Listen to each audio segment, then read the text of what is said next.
CM को धमकी दी गई है। सम्राट चौधरी को जान से मारने की धमकी। गुजरात के साड़न से आरोपी गिरफ्तार किया जा चुका है। आरोपी शेखर यादव को गिरफ्तार किया गया। बांका का रहने वाला शेखर बताया जा रहा है।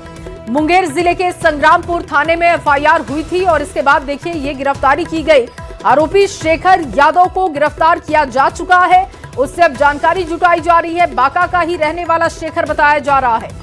फोन से जान से मारने की धमकी दी गई थी, जिसके बाद अब ये कार्रवाई सामने आई है। आरोपी की गिरफ्तारी हो चुकी है, लेकिन सम्राट चौधरी को जान से मारने की धमकी, सीएम बनने के बाद जान से मारने की धमकी दी गई।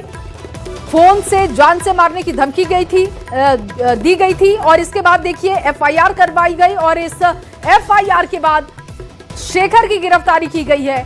बांका का ही रहने वाला शेखर बताया जा रहा है।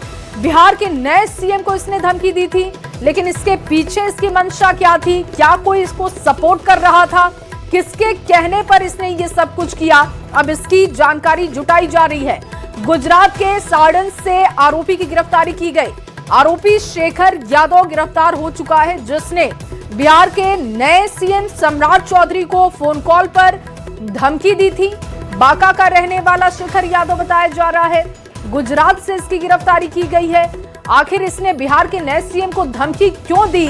सम्राट चौधरी को जान से मारने की धमकी आखिर क्यों दी गई? क्या किसी के कहने पर शेखर ने ऐसा किया? क्या इसकी मंशा इसके पीछे है? अब इसकी जानकारी इससे जुटाई जा रही है। नवीन इस वक्त ज्यादा जानकारी के साथ जुड़ चुके हैं। नवीन, शेखर की गिरफ्तारी गुजरात से कैसे की गई और क्या ये पता चल पाया है इसने आखिर क्यों बिहार के नए सीएम को जान से मारने की धमकी दी? किसके कहने पर ये किया? देखिए, बिहार पुलिस में मुंगेर जिला के संग्रामपुर पुलिस स्टेशन में एक एफआईआर दर्ज हुई थी, जिसमें जो नए मुख्यमंत्री बिहार के उनको जान से मारने की धमकी का एक फोन आया था। उसके बाद बिहार पुलिस ने जो तफ्तीश की, उसमें मालूम पड़ा कि ये जो लोकेशन है वो गुजरात का आ रहा है, जिसको लेके अहमदाबाद की रूरल पुलिस, जिसमें सारण पुलिस स्टेशन में ये लोकेशन ट्रेस हुआ, जिसमें शेखर यादव नाम के एक व्यक्ति को अरेस्ट करके बिहार पुलिस को सौंप दिया गया है। हालांकि बिहार पुलिस अब पूछताछ करेगी कि इसके पीछे की मंशा क्या थी, लेकिन ये जानने मिला है कि शेखर यादव जो है वो मूल बांका जिले के रहने वाला है और यहाँ पे वो काम कर रहा था। हालांकि अभी बिहार पुलिस उसको लेके बिहार रवाना हो चुकी है और उसके बाद ही ज्यादा जानकारी आ पाएगी कि इसके पीछे की मंशा क्या थी और क्यों इसने इस तरह फोन पे उनको धमकी दी थी। बिल्कुल, लेकिन नवीन क्या लग रहा है इस पूरे मामले को देखते हुए, क्योंकि कोई इतनी ज्यादा हिम्मत करे कि सीधे वो सीएम को धमकी दे दे जान से मारने की? क्या इसका ट्रैक रिकॉर्ड अब तक कुछ पता चल पाया है क्या कि क्या इसने पहले भी इस तरीके के काम किए हैं या पहली दफा इसने इस तरीके का काम किया? देखिए, जिस तरह से ये अभी तक जानकारी जो सामने आ रही है कि गुजरात और बिहार पुलिस दोनों मिलकर इसको ट्रेस कर रही थी। बिहार पुलिस की एक टीम भी यहाँ पे आई हुई थी और जिसमें जानने मिला कि ये बंदा जो है वो मजदूरी करता है यहाँ पे। सारण जिला है जो अहमदाबाद के रूरल वाली बात है। नवीन, क्या इसने सीधे सम्राट चौधरी को फोन किया था या किसी और के जरिए इसने ये धमकी दी थी?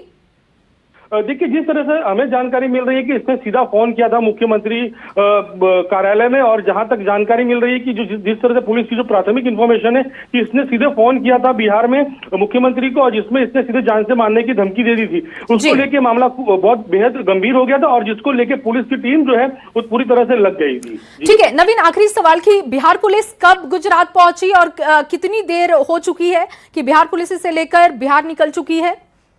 देखिए, अभी तक जो जानकारी मिल रही है कि फिलहाल आज सुबह जो है बिहार पुलिस ने उसको बिहार पुलिस को सौंप दिया गया है और कुछ ही देर में हो सकता है कि कुछ ही देर में बिहार पुलिस जो है इसको लेके जो मुंगेर जिला जो संग्रामपुर थाना, मैंने बताया आपको, संग्रामपुर थाने में लेके इसकी तहकीकात जो है वहां पे की जाएगी। बहुत शुक्रिया नवीन तमाम जानकारी के लिए। तो देखिए, सम्राट चौधरी को जान से मारने की धमकी दी गई है।